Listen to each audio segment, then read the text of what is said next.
তো অনেক দিন পর তোমাদের জন্য একটা ভিডিও নিয়ে আসলাম। তো আশা করি প্রত্যেকের প্রিপারেশান যথেষ্ট ভালো রয়েছে। প্রত্যেকেই নিজেদের স্কোর কিভাবে বাড়াবে, স্কোর বাড়ানোর প্রস্তুতি নিচ্ছ। তো ভিডিওটা তোমাদের জন্য যথেষ্ট ইউজফুল হবে। অনেকে আমাকে মেল করছো যে স্কোর বাড়ছে না বা এক জায়গায় স্কোর আটকে আছে, কি করে ইমপ্রুভমেন্ট হবে, কি করে স্কোর ভালো হবে, উইকে কতগুলো করে মক দেবে, 60%-এর বেশি স্কোর তোমাদের কিভাবে আসবে, আর মক টেস্টের স্কোর কিভাবে ভালো করবে। তো এই জিনিসগুলো ভালো হলেই কোথাও একটা তোমাদের এক্সামের স্কোরও নো ডাউট ভালো হবে, আর নিজের মধ্যে একটা কনফিডেন্স কাজ করবে। কোশ্চেন খারাপ হলেও তোমাদের সেই অনুপাতে ভালো স্কোর আসবে, আর কোশ্চেন ভালো হলে তো কথাই নেই। তো দেখো, প্রথমে বলে রাখি, জিকের পার্ট, ম্যাথ রিজনিংয়ের পার্ট, কার কিরাম এফিসিয়েন্সি, তার উপর স্কোরটা ডিপেন্ড করে। কেউ আছো রিজনিংয়ে সময় লাগে করতে, কারুর আবার রিজনিংয়ে ভালো, ম্যাথে সময় লাগে। তো যে কোনো একটা হতে পারে, আর কেউ দুটোতেই দুর্বল। যারা দুটোতেই দুর্বল, বলবো কোনটা করতে তাও তুলনামূলক সহজ লাগে সেটাকে স্ট্রং করো। তো একটা স্ট্রং তার সাথে একটা উইক থাকলেও দুটো মিলিয়ে এভারেজে তোমাদের ভালো একটা পজিশান এসে যাবে। আর যাদের দুটোই স্ট্রং তাদের তো কোনো কথাই নেই। রিজনিংটা টাইম ধরে তোমরা প্র্যাকটিস করবে, এক একটায় 1 মিনিট করে সময় ধরবে। মোটামুটি তোমরা ম্যাথটার ক্ষেত্রে চেষ্টা করবে 45 সেকেন্ড থেকে 1 মিনিট। আবার এরমও ম্যাথ হতে পারে যেটায় 2 মিনিট লাগলো, কিন্তু তার সাথে কোনো একটা ম্যাথে 20 সেকেন্ড সময় লাগলো। তো সব মিলিয়ে এভারেজে তোমাদেরকে একটা টাইম সেট করতে হবে যে 30 মিনিট ম্যাথ করব, 30 মিনিটে আমি 3টে চ্যাপ্টার মিলিয়ে মিক্স করে 40টা ম্যাথ করব, 30 মিনিটে 40টা ম্যাথ। এই জিনিসগুলো তোমাদেরকে করতে হবে।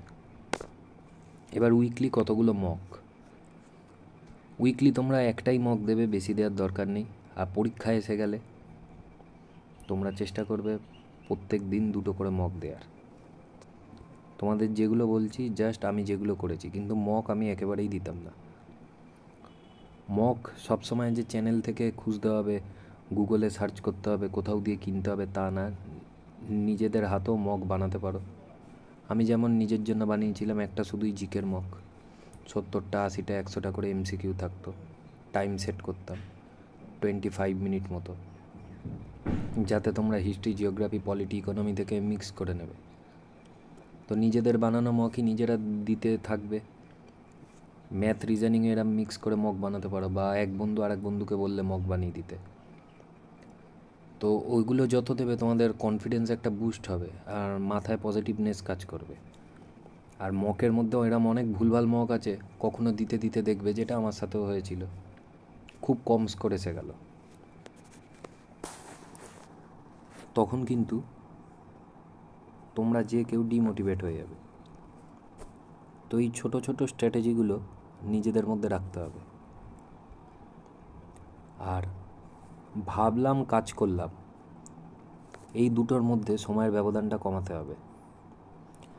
প্র্যাকটিস তোমরা প্রত্যেক দিন এমনভাবে করবে যাতে দেখলেই মাথায় আসে, সঙ্গে সঙ্গে সেরে ফেলতে পারো। এই জিনিসগুলো করলে কিন্তু তোমাদের স্কোর যথেষ্ট বাড়বে। প্রত্যেক দিন তোমাদের 1.5 থেকে 2 ঘন্টা রাখতে হবে ম্যাথ রিজনিংয়ের জন্য, দুটো মিলিয়ে। তাতেই নয় যে করতে হয় করছি, টাইম সেট করে আমাকে চেষ্টা করতে হবে কম সময়ে বেশি করা। এটা করলেই কিন্তু চাকরির পরীক্ষায় তোমাদের স্কোর বাড়বে।